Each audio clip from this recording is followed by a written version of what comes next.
are having identical quadruplets. You also have a better chance of having an 11th toe. You have a better chance of being struck by an airplane falling out of the sky twice. You have a much better chance of actually being attacked by a shark multiple times the next time you go swimming. And you're also more likely to be elected president. You have a 1 in 33 million chance of dying or killing someone while driving 2 miles to a store to buy your ticket.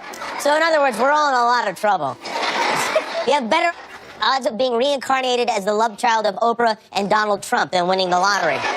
All you need is $1 and a dream, especially if your dream is to lose $1. Some very big news this week. NBC yesterday suspended news anchor Brian Williams for 6 months without pay for misrepresenting a story of something that happened to him 12 years ago in Iraq. It's weird that NBC gives out harsher suspensions than the NFL, isn't it? But I tell you what, I've been thinking about it. And I'm not sure how I feel, but I think I have it figured. I think I have a solution. You know what his punishment should be? They should send him up in a helicopter, fire an RPG at it. If he makes it down, that's enough. He's forgiven, right? You know, Brian has already been on a self-imposed leave of absence from NBC. He's reportedly planning to spend his 6 months away at home with his wife, Wendy Williams. And, you know, I hate to say it, but Brian Williams isn't the only one in his family who hasn't been entirely truthful. It turns out his daughter, Allison, isn't really a boy and cannot fly. You didn't watch that? Well, now NBC has a hole to fill, so they posted an ad on Craigslist. They're looking for, this is the ad, a reasonably handsome white guy who can read.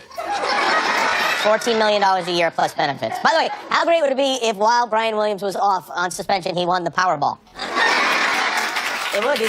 It's very cold on the East Coast right now, and this comes to us from Brooklyn, New York. This is it's a cautionary tale about irony and karma and about the dangers of making your dog wear little footies. Come here. Come here. Chewie, come here.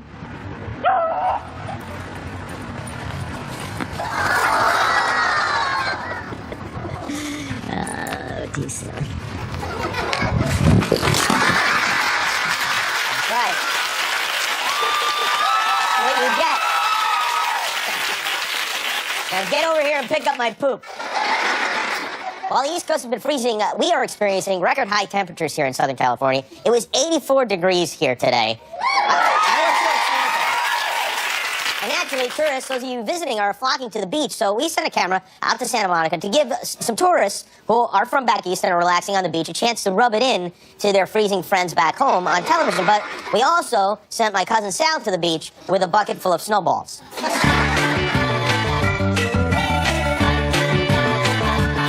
Where you guys from? I'm from Long Island, New York. Anyone you want to say hi to back there? Hi, Semis. How you doing? Hope they Oh, what the? Sorry. Sorry, beautiful couple. You got it all. Anyone you want to say hi to back home? Probably my parents. All my family, I know that there's a lot of snow in Quebec here. The sun, the beach is perfect. The girls, we are training on the beach and we are in the snow right now. Snowballs! Hey, you too, girl! Montreal! Montreal! Woo! James, anyone you want to say hi to back there? Mom and Dad, Grandma and Grandpa, you know, the usual. Brother Wilson. Snowballs! Oh my God! Snowballs! Hey, ooh, get away from me, you freak! This guy's a freak! Come here.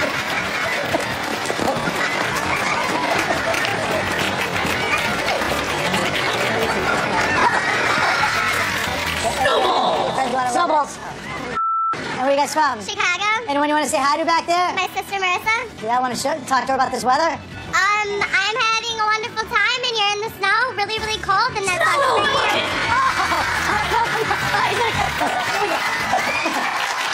It's how Sal makes friends. This is icy fun, too.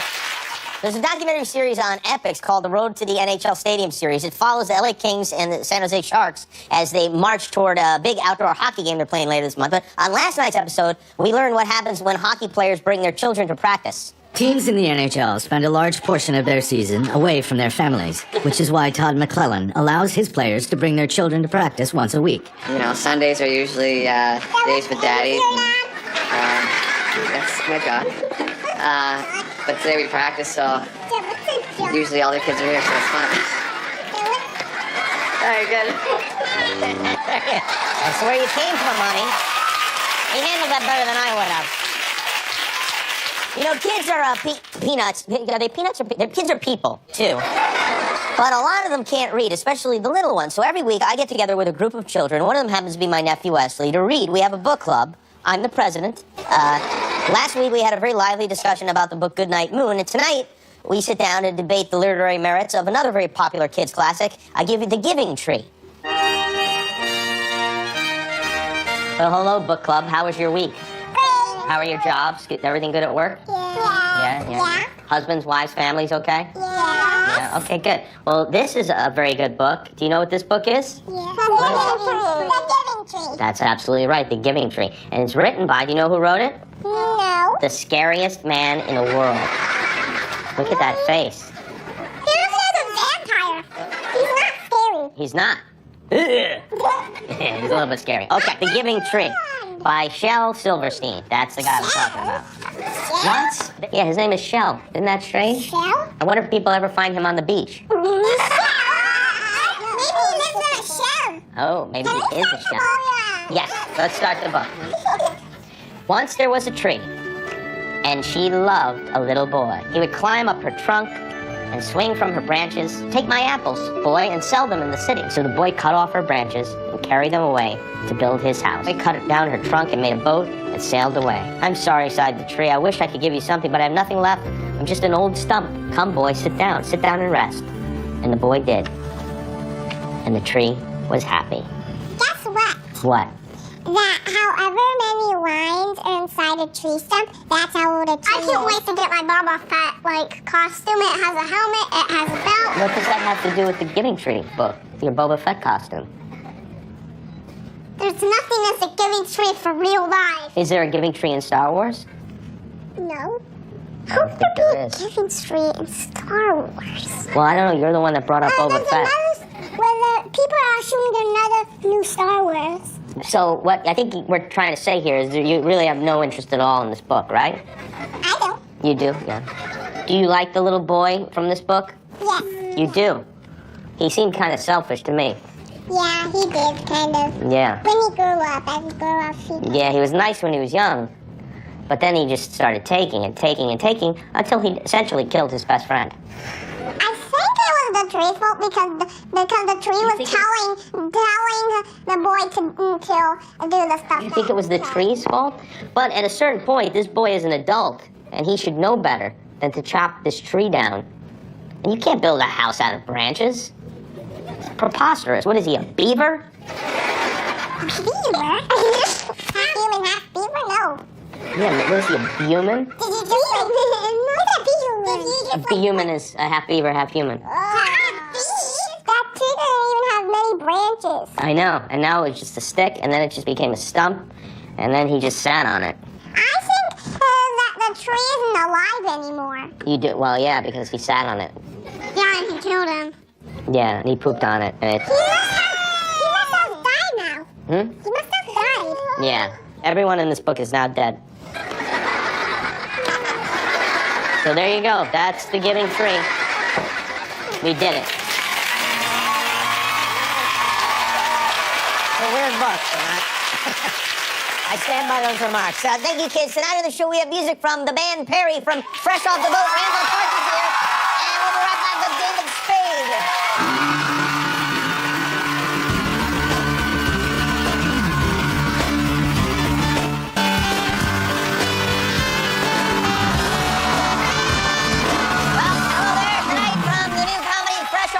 Which airs Tuesday nights here on ABC. Randall Park is with us. And then later, the Just Won Grammy Award for a song on this soundtrack called Glenn Campbell, I'll Be Me. It comes out on Tuesday. The band Perry from the AT&T.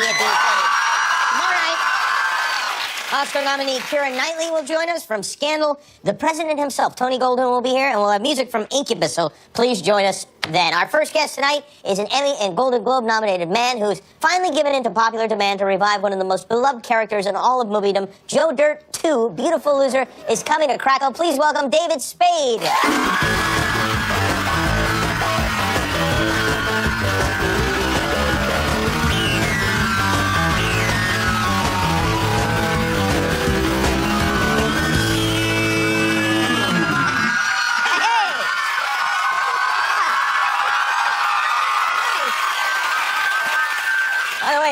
Thank you for coming tonight. You came at the last minute. Sam Smith was supposed to be here. Yeah. He was at the Grammy Awards, and apparently he went out to parties afterwards and lost his voice. Yeah. And now, thank you for coming. Yeah, I'm a good guy. Were you at this? Did you go to the Grammy parties? I get him on my TV. Oh, okay.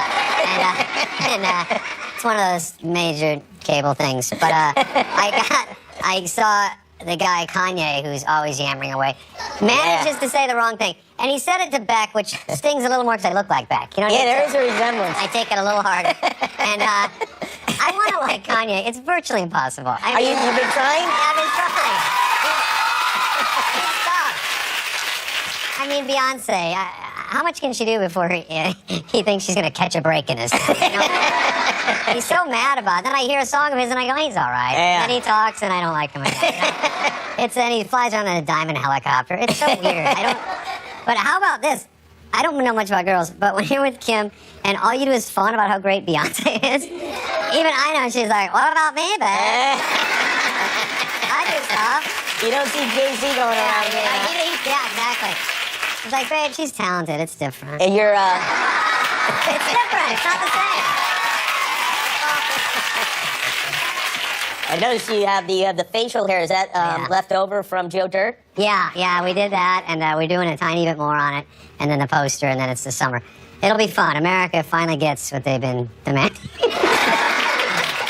This one is so many twists and turns. It's like Inception. It's unbelievable. We did not walk through it. We really thought it out. Hey, speaking of guys are hard to like, are you watching The Bachelor? Yeah, am I watching The Bachelor? I'm living The Bachelor. Jim. Yeah. You don't like Prince Farming? Is that his name? Well, that's what we call him. Prince Farming is hysterical. No, I know. Yeah. I thought his name was Jeff or something. No, it's Chris is his name. Same Jeff. thing, yeah. You would never have a bachelor named Jeff. That would be ridiculous. It's always some dumb name, but yeah. But I saw him, and I've only seen one because I TiVoed it. But that shows that I'm old. I TiVoed it, and I've still got the first season of Mad Men on there. I'm gonna watch that. But I saw it, and the biggest thing I thought was funny was there was a pool party. It's probably the first episode, and by the way, this is the motherload for The Bachelor. It's 30 chicks. Yeah. Super horny, in bikinis. They're so thirsty for fame, whatever it is. Anyway, they're drenched. It's so exciting. Honestly, it is like, Splash Mountain down there. And this guy is the biggest cornball, and he couldn't be in heaven. He's like, and then he's such a dope. He's like, handstand. They're like, anything he does, they're all over him. And if he was in Vegas in a pool, they'd be like, who's this dude? Kick him out. But he's like, woo! And then I'm watching it. Everything's going perfectly. And then some little Betty buzzkill comes over and goes, can I talk to you? He's like, what? And she's like, it's really serious. He's drinking out of a coconut, and this girl's like, we're gonna take our tops off. And he's like, she's like, come here, just for a minute. He's like, I'm watching it going, dude, Ron, I've had this scenario, it's no good.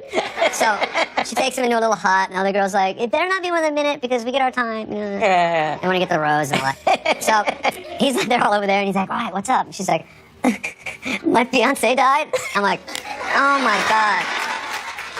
And you hear chicken fights. He's like, right, so what happened? First of all, guys can't listen anyway, and now he's got 30 chicks over here. He's so distracted. And she's going like, well, what happened? First of all, it was suicide. It wasn't my fault. And he's like, well, let's get all the data in first before we decide whose fault it is. And he goes, right, so everything's cool now? Tries to wrap it up, She goes, no, can you just listen to me be a person? He's like, what? And she goes, I met him about 4 years ago. He goes, we're going back this far? FF, let's go. So anyway, he croaked, it's not your fault, and great talking to you. Cannonball! Runs back. That really sums it up. Really. And then they just hold on her crying, and her children are like, he didn't listen. He's like, jackknife! I don't want to ruin it for you because I know you haven't seen it, but he had the decency to wait and not eliminate her that episode and then eliminate her the next episode. Listen, that's a smart trick, but no one wants a boner kill around there. I know that. You know what I mean? Be fun. You're not going to get a rose. If I was at that maybe ceremony at the end, where he's like sussing it out, and they're like, if I was a chick, I'd be like, hey, you need a vase for that? He'd be like, woo! You're sticking around. The Bachelorette. That would be nice. Buy another week out of here. Yeah. David Spade is here. His movie's called Joe Dirt 2. We'll be right back. Portions of Jimmy Kimmel Live are brought to you by KFC Popcorn Nuggets. Try them in a $5 fill-up box and taste what you've been missing.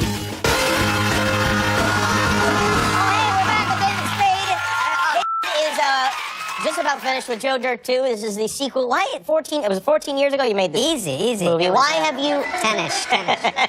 Well, we Why always 4 wanted years to do later? it, and you know, it's funny because you hear about movies you do, and Joe Dirt was, I mean, I understand it was no huge $100 million hit, but sometimes after time you hear more about some movies than others. Obviously, Tommy Boy I hear about the most, and that's the best one, but we can't do anything with that. That's just a one movie that we just really lucked out on and got it right, I think. And then I hear about Joe Dirt more than almost anything. Yeah, so people watch it on cable. yeah, Maybe they didn't go see it in the theater the first just in time. their grill, and so now, yeah, they didn't see it the first time. We know that from the stats.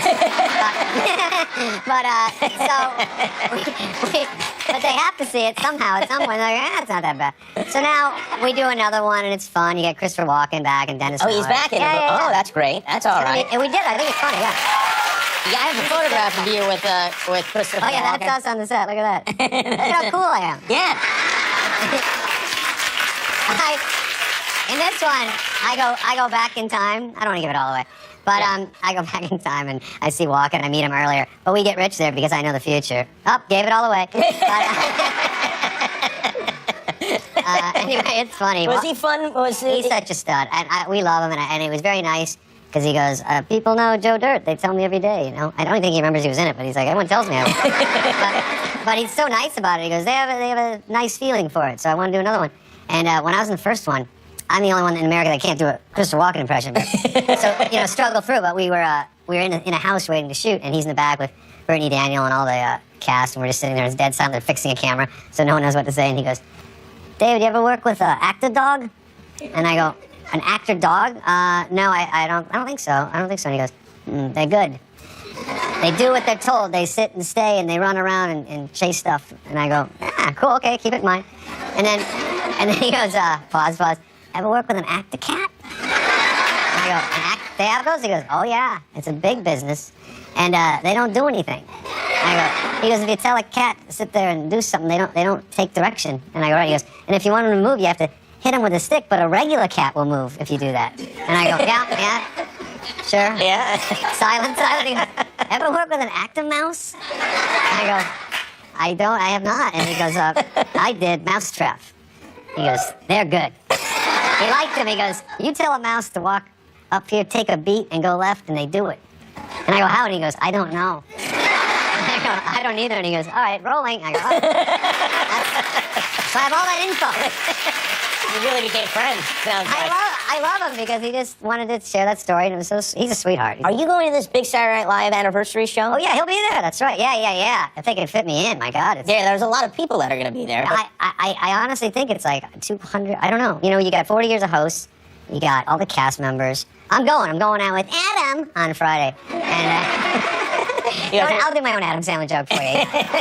I'm going Adam and Chris Rock. That'll be fun. I mean, we're going to get, we have our little, clique in the corner. Yeah, right. Other years. But we're all going to, I think they're doing sketches. I think it sounds super fun. This is not planned yet? You guys haven't worked anything out? They said, you have a rehearsal time. We don't know what you're doing yet. What if you get there and you hate it?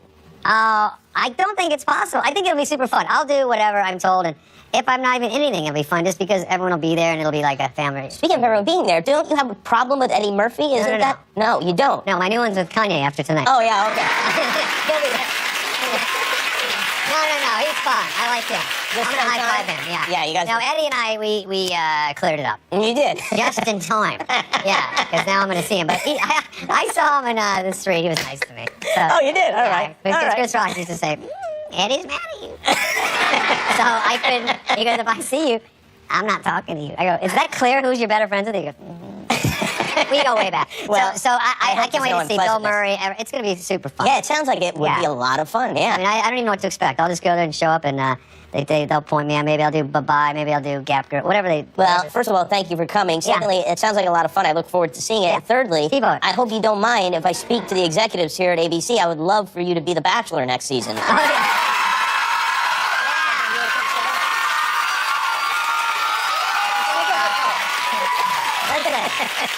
I'm not Xing anything out right now. All right, David Spade, Joe Dirt 2, Beautiful Loser, comes out this summer on Crackle. We'll be right back. The Jimmy Kimmel Live concert series is presented by AT&T, mobilizing your world. Randall Park and music from the band Perry is on the way. Before we we get to all of the Oscars are a week from Sunday. There are dozens of nominated films to keep track of. So as a service to you, the viewer, we asked our friend Yaya to review some of them for us. This is to help you figure out what you need to see before the big night. And tonight, Yaya reviews a movie I happen to like a lot. Best Picture nominee, Whiplash. Here is Yaya talking about the movie. Action! Hi, I'll be back again, guy. I'm talking about the movie Whiplash. The movie talk about young boy. He goes student like in a drum. He want to come play like jazz. You know, but the boy, I don't remember. I got picture of him. He's so young. I don't know him. You know, his name Miley Tyler. I don't know Miley like Miley Cyrus. And the guy Richard Simmons. He's in the movie too. He's the bald guy. And he do like a teacher, drum teacher. You know, like the people drumming, like Tommy Lee, and the guy with tattoo, I don't know, all drum people. And the boy maybe come very good, like drumming. I don't know the name of the movie, like... the movie there. We'll be right back with Randall Park.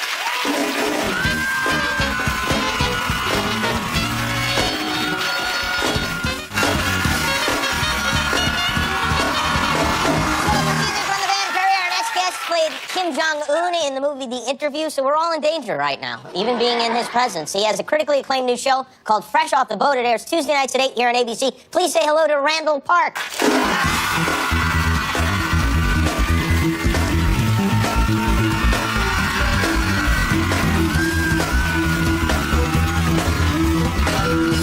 Thanks for coming. Thanks for having me. This is my first late night talk show, so I'm super... I wish I would have known. I would have brought flowers. Yeah. I would have made this a special, a romantic That would have been thing. nice. But Yeah. Where are you from? From LA. Originally Yeah. born and raised here, huh? Born and raised in LA, yeah. Is your family in show business? Or? No, I have no family. I grew up in LA, but no family in show business. No, Oh, I thought you said you had no family. I have. It's just me. No family in show business. No friends in show business growing up, even though I was born and raised in LA. Were they Yeah. supportive of your decision to do this? Not at all. No. Not at all. No. They wanted me to become like most Asian parents, become a doctor or a lawyer. To be honest, that's kind of why I asked that, because there's a very practical approach, and Exactly. the idea of doing that is strange. Yeah, so they weren't very supportive at the beginning. So when I first decided to go all out and become an actor, I told them, and they were like, nah, that's okay if it's a hobby. Just make sure it's a hobby. And I was like, okay, it's just a hobby, And then I started doing it, and they'd start seeing me on commercials and stuff, and they'd be like, wow, he's really into this hobby. Yeah. What commercials did you do? Anything we would remember? I made a living off of commercials for many years. I think the biggest one was this commercial for KY. Oh, really? KY jelly. Yeah, that one aired for a long time. Oh, great. And people would actually come up to me on the street and be like, KY. And I'd be with my parents, and I'd be like, no, don't. That's unfortunate. Yeah, Were you working a regular job while you were doing these? A lot of regular jobs. I worked at Starbucks for a while. I waited tables. The longest job I had was I did graphic design for a newspaper, those weekly free newspapers that you get in the kiosks. Right. And they put me in charge of the back section of the newspaper, which is basically escort ads, massage parlors, prostitution ads, basically. Really? Yeah. And it was What my would you job do? to design those ads. Yeah. Somebody designs those? Yes, it was my job to build those, and I felt really bad about that job because we'd use a lot of stock photos, like models. These are just you can just like call Tiffany for a good time, and we'd use these images of these models from these stock photos. Basically these poor aspiring models who decided to it was really sad. Oh, and so they don't know. They have no idea. They have no idea that they're being depicted as prostitutes. Boy. Yeah, That's got to be a hell of a surprise. Oh, gosh, yeah. It's worse than a KY commercial. That is way worse. Way worse. But the saddest part would be, sometimes actual pimps would come to the office with, a stack of Polaroids and for us to scan and use in the ads. They're actual, prostitutes. Oh, that's good. Some honesty in advertising. Yeah, but then I'd look at the photos and I'd be like, you really should use a stock photo. Some of these photos would have, their kids in the background and stuff. Yeah. like a pit bull on their lap, and I'd be like, no, this is not good. Wow, that is pretty crazy. Yeah, so I'm really glad to be. Were you at all nervous when you took the role playing Kim Jong-un? Was that something that you thought about? Yeah, I thought about it. Uh-huh. But I mean, I didn't expect any of that to happen. That was like a real shock. I mean, the haircut is tough enough to start with. That was the worst. Yeah. Yeah, I thought that was as bad as it would get. Yeah. Yeah. I like literally like walk around with a beanie like all the time. I'd be in like a house with a fireplace going on in the heater, and I'd have this beanie on, just sweating. But I just didn't want to take it off. Yeah. Do you think he has seen this movie? I have a feeling he has. Yeah. You do? You think he? I'm pretty sure he has. Have you heard that from anyone, or you just have this sense? No confirmation, but I don't know. I'm sure he knows about it and is probably interested in seeing how he's depicted. Would it be funny if he didn't know anything about it after all this craziness? Like, I don't know. I don't care. I'm busy exterminating my relatives. Yeah. You guys don't get the paper? I'm pretty sure he's seen it. You're pretty sure he's seen it? Yeah. Wow, that's something else. Yeah. That would be an uncomfortable head-to-head. I'd love to have the two of you on the show together. Yeah. Get a call. We'd like you to come to Kim's birthday party. This show you're on, first of all, is getting great reviews, right? Yes. Immediately. It's based on a true story, a memoir about a family. Right. You play the dad. I play the dad. I play the writer of the memoir. His name's Eddie Huang, celebrity chef, just a personality, great writer, good friend. And it's basically about his childhood in the 90s with his family making the move from Washington, D.C. to the predominantly white suburbs of Orlando. And it's about kind of the family's adjustment to this new world. Yeah. It's like the Small World ride in a way, I guess. Huh? And did you meet the guy? Have you studied him? Yeah. Well, before we went into production for the series, we actually flew out to Orlando and we met the family. Oh, they're still in Orlando? They're still in Orlando, yeah. And I got to meet the dad, Louis, and a great guy. He in the show, my character has a restaurant called Cattleman's Ranch, and he's trying to get it off the ground. And that's the reason why they moved to Orlando in the first place. And Louis Wong, the actual Louis Wong in Orlando, took us to the actual Cattleman's Ranch, which was really cool. And it's a Hooters now. It is? That is very Orlando. How does Louis feel about the fact that you played Kim Jong-un and him? I don't know, he didn't really bring it up. He just kind of looked at me like, what's up with this guy? Yeah. Well, congratulations on how well the show is doing. Thank you, yeah. You can watch it Tuesday nights at 8 o'clock right here on ABC Randall Park, everybody. Thank you, Randall. We're right back with music from the band Perry.